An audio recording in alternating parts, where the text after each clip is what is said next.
अस्सलाम वालेकुम स्टूडेंट्स, मैं हूं आपके साथ बुशरा और आपको अपने यूट्यूब चैनल AIOU एकेडमी में खुश आमदीद कहती हूं। उम्मीद करती हूं आप सब खैरियत से होंगे, खुश होंगे और मज़े में होंगे। तो स्टूडेंट्स, बात कर लेते हैं आज की वीडियो की। तो बच्चे, हम स्टार्ट कर रहे हैं 438 का चैप्टर नंबर 1 और आज इसका फर्स्ट लेक्चर मैं आपको देने जा रही हूँ। तो लेक्चर स्टार्ट करने से पहले मैं आपको कुछ बताना चाहती हूँ, और वो ये है कि हमने चैप्टर 1 से स्टार्ट लिया है अपनी बुक का, और इंशाल्लाह एग्ज़ाम से पहले हम चैप्टर नंबर 9 जो अपना लास्ट चैप्टर है उसको एंड कर देंगे। ठीक है। कुछ एग्जांपल्स जो आपके पेपर पॉइंट ऑफ व्यू से रिलेटेड हैं, जो इम्पोर्टेंट है, जो पेपर में आती हैं, आ सकती हैं, वो मैं आपको करवाऊँगी। बाकी एग्जांपल्स आप लोगों ने खुद करनी है, लेकिन जो सेल्फ असेसमेंट्स हैं, आपके जो एक्सरसाइज के क्वेश्चंस हैं, वो मैं आपको सॉल्व करवाऊँगी। ठीक है। और जो आपका थ्योरी से रिलेटेड जो भी पार्ट हुआ, जो आपके पेपर पॉइंट ऑफ व्यू से इम्पोर्टेंट हुआ, वो भी मैं आपको समझाऊंगी। कोशिश करेंगे कि हम पूरी बुक को एक दफ़ा ज़रूर पढ़ें। ठीक है। आप लोगों ने क्या करना है, आपका काम ये है कि मैं जैसे जैसे लेक्चर अपलोड करती जाऊंगी, आप लोगों ने वो लेक्चर मेरे साथ साथ प्रिपेयर करते जाना है। ठीक है। मेरे साथ साथ काम करेंगे तो ही आपके पेपर की अच्छी तैयारी हो सकती है, अदरवाइज़ मुश्किल है। ठीक है।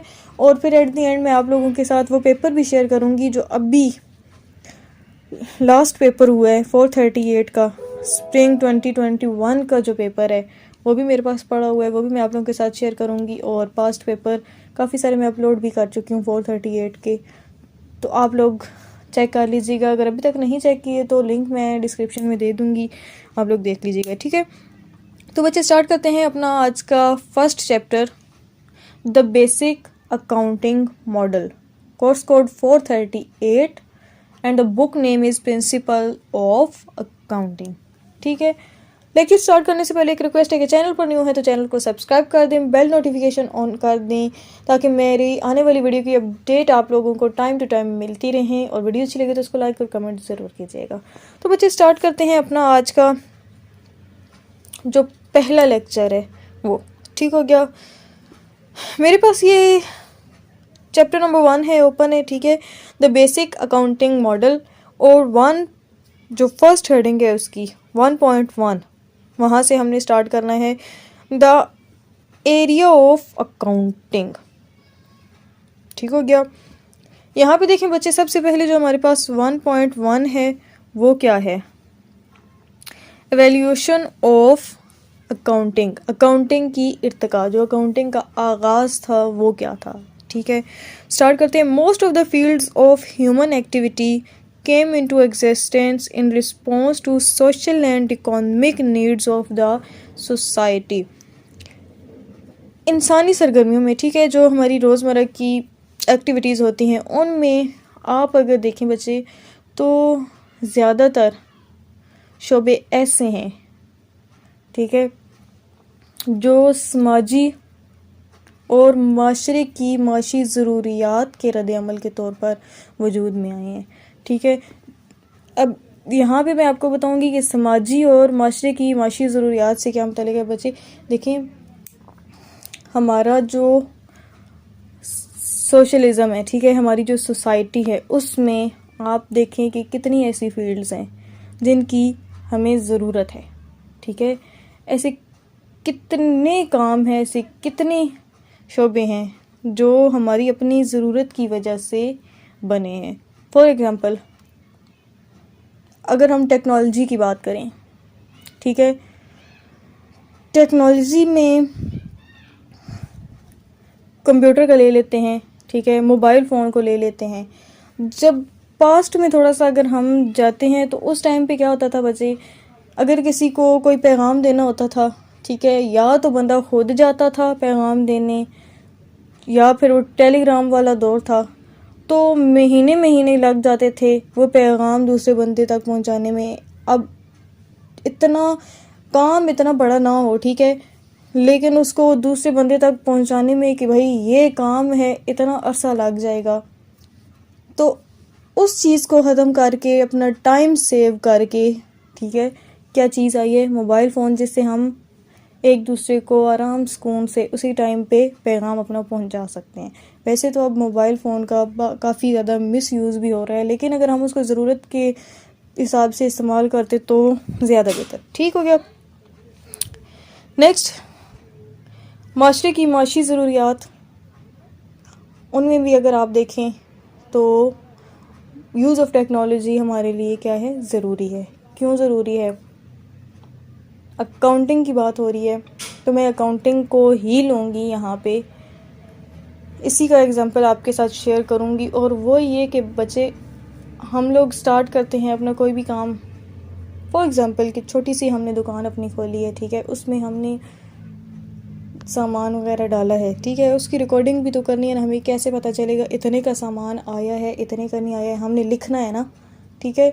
लिख के जब उसको अपने पास रिकॉर्ड करेंगे तो वो क्या चीज़ होगी? आपके पास अकाउंटिंग होगी। तो ये हमारी ज़रूरियात के हिसाब से ही वजूद में आया है। होप सो आपको इस चीज़ की समझ आ गई होगी। नेक्स्ट चलते हैं। अकाउंटिंग इज़ नो एक्सेप्शन, कि अकाउंटिंग एक्सेप्शन नहीं है, अकाउंटिंग कोई इस्तिस्ना नहीं है, ठीक है। Throughout human history and people in all civilization have maintained various types of record of business activities.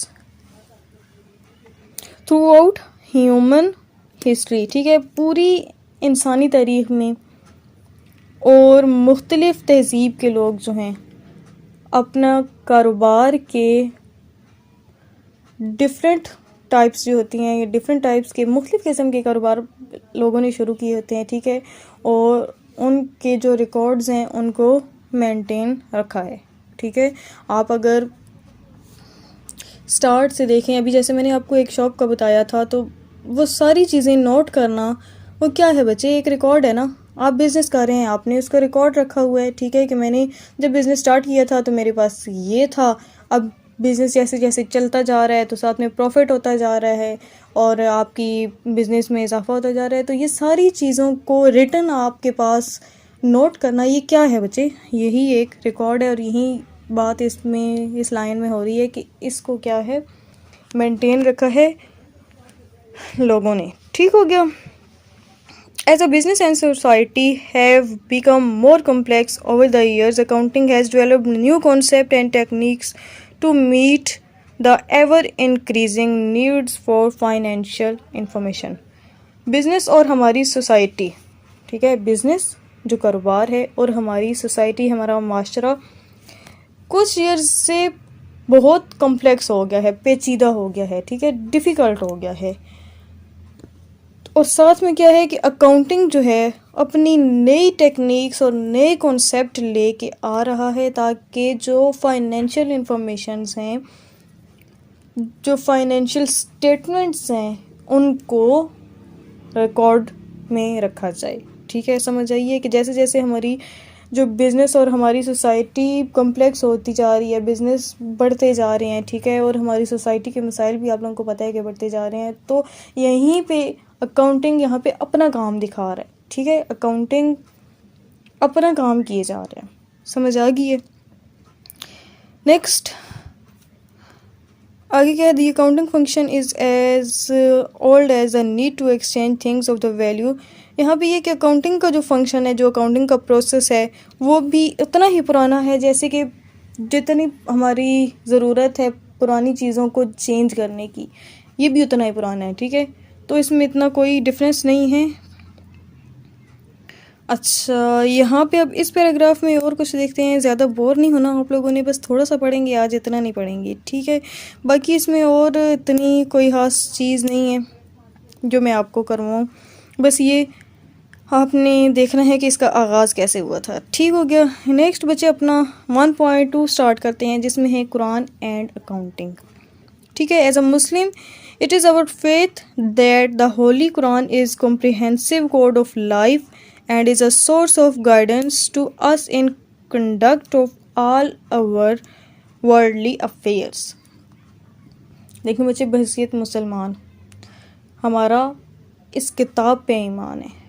ठीक है, कुरान पाक हमारी किताब ठीक है, एक पाक किताब है और हमारा ये ईमान है कि दुनिया का कोई ऐसा मामला नहीं है, दुनिया का कोई ऐसा अफेयर नहीं है जिसका हल कुरान पाक में मौजूद ना हो।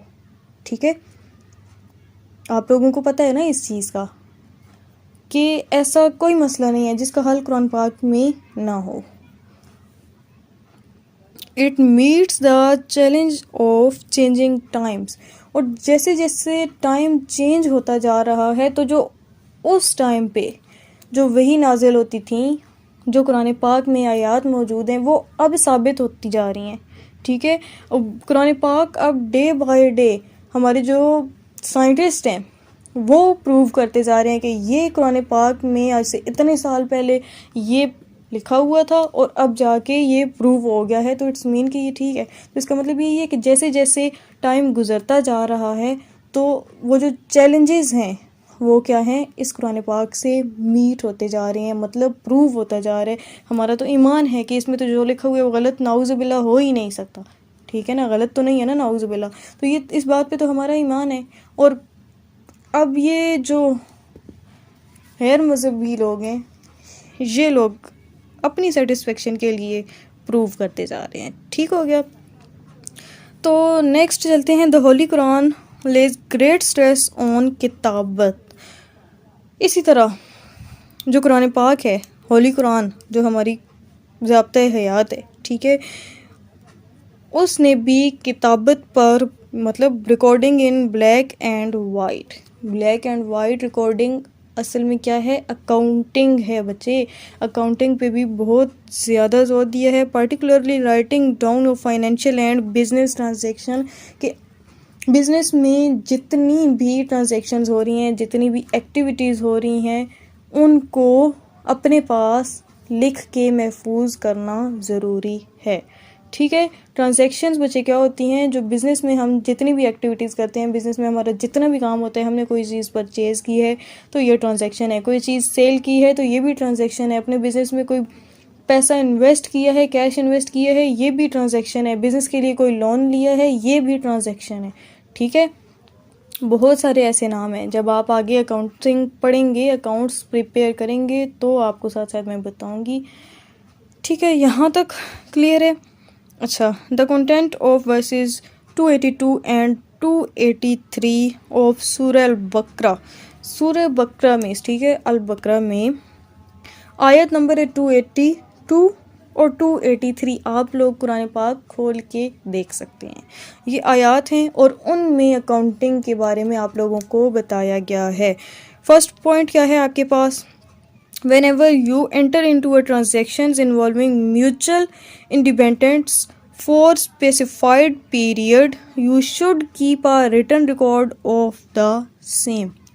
कि जब भी आप किसी कारोबार में, किसी लेन देन में दाखिल होते हैं, ठीक है, तो आप के लिए क्या है, क्या ज़रूरी है कि जिस मुद्दत तक के लिए आपका कारोबार है या लेन देन है, फॉर एग्ज़ाम्पल आपने किसी से कर्ज़ लिया है और आपने उसको बोला है कि मैं आपको 6 महीने तक लौटा दूंगा, तो वो 6 महीने के अंदर चाहे आप उसको थोड़े थोड़े पैसे करके दे रहे हैं या एक ही दफ़ा दे रहे हैं या 2 दफ़ा में देंगे, वो आपने डेट, डे और वो पैसे लिखने हैं, महफूज रखने हैं। और ये इसमें कि आपने अपने पास रिकॉर्ड ज़रूर रखना है। ठीक हो गया, समझ आई है। The business transactions how ever large और स्मॉल। अब वो बिज़नेस ट्रांजेक्शन चाहे बड़ी हों या छोटी हों, ठीक है, मैंने अभी जैसे आपको बताया कि आपने थोड़ा पे करना है या ज़्यादा पे करना है, must be committed to writing for the period involve. और वो लाजमी लिखना है कि जिस पीरियड में, जिस टाइम पीरियड में आपने वो वापस करना है, तो वो पूरा टाइम पीरियड आपके पास, जितनी भी ट्रांजैक्शंस आप करेंगे वो आपने ज़रूर अपने पास रखनी है, और ये रखना ज़रूरी है, ये कुरान पाक में हुक्म मिला हुआ है। ठीक है, moreover following main ethical requirements are laid down in these. और आयात में जो बाकी मजहबी या अखलाकी चीज़ें बताई गई हैं वो देखिए कौन सी हैं। ठीक हो गया, चलें जी। It is enjoined that the writer or bookkeeper should record the transactions properly without any omission or additions of his own. देखिए बच्चे, इसमें लिखा हुआ है कि ये हुक्म है कि जो राइटर है या बुक कीपर है, राइटर या बुक कीपर कौन होते हैं? जो अपना रिकॉर्ड्स मेंटेन करते हैं, जो रिकॉर्ड्स लिखते हैं, ठीक है। उसको चाहिए कि जितनी भी ट्रांजैक्शंस आपके बिज़नेस में हो रही हैं, जितने भी काम आपके कारोबार में हो रहे हैं, उन सब को प्रॉपर लिखें। ये नहीं हो कि आपने 10 रुपये की चीज़ बेची है तो आप उसमें से 8 रुपये की चीज़ नोट कर लें और 2 अपनी जेब में मार लें। नहीं बचे, समझ आ गई है मेरी बात? ये काम नहीं करना। अगर 10 की चीज़ बिकी है तो आपने 10 ही रिकॉर्ड करना है, अपनी कोई भी ओमिशंस इसमें शामिल नहीं करनी, अपनी कोई मर्ज़ी इसमें शामिल नहीं करनी, ठीक है। नेक्स्ट देखते हैं। He should not decline to put down in writing any of transaction. और उसको जो राइटर है, जो बुक कीपर है, किसी भी किस्म की ट्रांजैक्शन हो रही है तो वो उस चीज़ से इनकार नहीं कर सकता कि मैं ये वाली ट्रांजैक्शन नहीं लिखूँगा। जो भी ट्रांजैक्शन होगी, चाहे आपका बिज़नेस, आपका कारोबार प्रॉफिट में जा रहा है, चाहे लॉस में जा रहा है, आपने ट्रांजैक्शंस लिखनी हैं। ठीक हो गया। नेक्स्ट देखें, the transacting parties should not influence और compel the writer to deviate from proper recording of the fact. अब जो ट्रांजैक्टिंग पार्टीज़ हैं, ठीक है, मतलब इसका ये है कि आपके पास कोई बंदा आता है और वो कुछ ख़रीदता है, ठीक है। अब आपके जो प्रोडक्ट है उसकी प्राइस कुछ और है, ठीक है, बट आप उसको डिस्काउंट करके दे देते हैं और वो आपसे कहता है कि आप ऐसा करना भाई, जो प्राइस इस पर लिखी हुई है आप वो ही लिख दो कि मैंने उतने ही दी हैं। या आपका कोई जान पहचान वाला आ जाता है तो आपने उसको हाफ़ प्राइस पे दे दिया या जो भी कम कीमत में दे दी है आपने उसको प्रोडक्ट, और बोला ये है कि इसमें लिख लेना कि मैंने पूरे पैसे दिए हैं, तो ये नहीं कर सकते, ठीक है। ये कुरान पाक का हुक्म है, कुरान पाक में गिवन है ये, ठीक है। तो आप इस चीज़ से इनकार नहीं कर सकते। आपने अपनी ईमानदारी से ये काम करना है। दूसरी चीज़, दूसरा पॉइंट जो इसी में, अगर इसको, इसी लाइन को हम दूसरे पॉइंट्स में देखते हैं, दूसरे मीनिंग्स में देखते हैं, तो इसका मतलब ये है कि आप अगर राइटर हैं, बुक कीपर हैं, आपने रिकॉर्ड बनाना है और मैं कोई ट्रांजैक्टिंग पार्टीज़ हूँ या मैं कोई पे कर रही हूँ आपको या कुछ भी, तो मैं आपको मजबूर नहीं कर सकती कि आप मेरी मर्ज़ी से लिखें कुछ भी। आपने वो ही लिखना है जो आपकी एक्चुअल ट्रांजैक्शन है, ठीक है। यहाँ देखिए, we are told that it is Allah who has taught the writer or accounting, ठीक है, taught the writer or accountant the art of accounting. और अल्लाह पाक ने, अल्लाह ताला ने अकाउंटेंट को ये सलाहियत दी हुई होती है, ठीक है, कि वो उन ट्रांजैक्शंस को रिकॉर्ड करता है। अब देखें बच्चे, आप इंशाल्लाह किसी पॉइंट पे जाके अकाउंटेंट बनेंगे इंशाल्लाह, ठीक है। आप खुद से तो कुछ भी नहीं कर सकते ना, जब तक अल्लाह रब्बुल इज़्ज़त की मर्ज़ी इसमें नहीं होगी, ठीक है। मेरी बात समझ में आ रही है? उसकी मेहरबानी, उसका करम नहीं होगा तो आप खुद से कुछ भी नहीं कर सकते। वो सिग्नल पास करेगा आपको तो आप आगे रिकॉर्डिंग कर सकते हैं, ठीक है।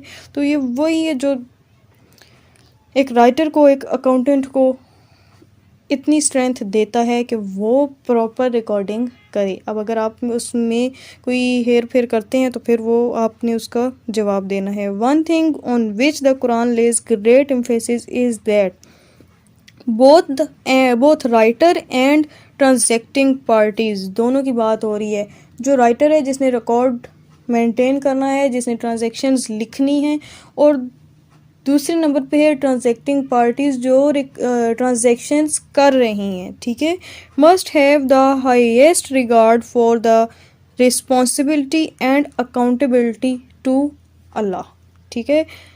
यहाँ पे कुरान पाक में एक और बात पर बहुत ज़ोर दिया गया है, और वो ये है कि जो राइटर है, जो रिकॉर्ड प्रिपेयर करने वाला है, जो अकाउंटेंट है जिसने सारी ट्रांजैक्शंस को रिकॉर्ड करना है, वो और जो दूसरा है, दूसरी पार्टीज़ हैं जो ट्रांजैक्शंस कर रही हैं, ठीक है, वो उन दोनों ने अपनी अपनी रिस्पॉन्सिबिलिटीज़ का, अपनी अपनी ज़िम्मेदारी का अल्लाह को जवाब देना है। तो अगर वो उसमें कोई बेईमानी वगैरह करते हैं ना बच्चे, तो वो फिर जवाब देंगे, ठीक है। होप सो आपको आज का लेक्चर क्लियर हो गया होगा। इंशाल्लाह नेक्स्ट हम पढ़ेंगे ये वाली जो कुरान एंड अकाउंटिंग है, ये आपने लाजमी करना है याद, ठीक है। ऊपर से थोड़ा सा एवेल्यूशन ऑफ अकाउंटिंग वो भी याद कर लीजिएगा। नेक्स्ट इंशाल्लाह हम लोग पढ़ेंगे वाई अकाउंटिंग इज़ नेसेसरी, और इसमें भी थोड़ा बहुत ही पढ़ेंगे, ठीक है। फिर डायरेक्ट डेफिनेशंस ऑफ अकाउंटिंग पे चलेंगे, और फिर साथ साथ अपने अकाउंट्स की तरफ, ठीक है। होप सो इसमें कोई ऐसी चीज़ नहीं है जो आप लोगों को समझ ना आई हो, ठीक है। लेकिन फिर भी अगर कुछ ना भी समझ आया तो बच्चे कोई बात नहीं, आप लोगों ने मुझसे पूछ लेना है, ठीक है। अभी दें मुझे इजाज़त, और अपना बहुत सारा ख्याल रखिएगा, दुआ में याद रखिएगा। मिलते हैं अपने सेकंड लेक्चर में, तब तक के लिए दा हाफिज़ फ़ी अमानिल्लाह।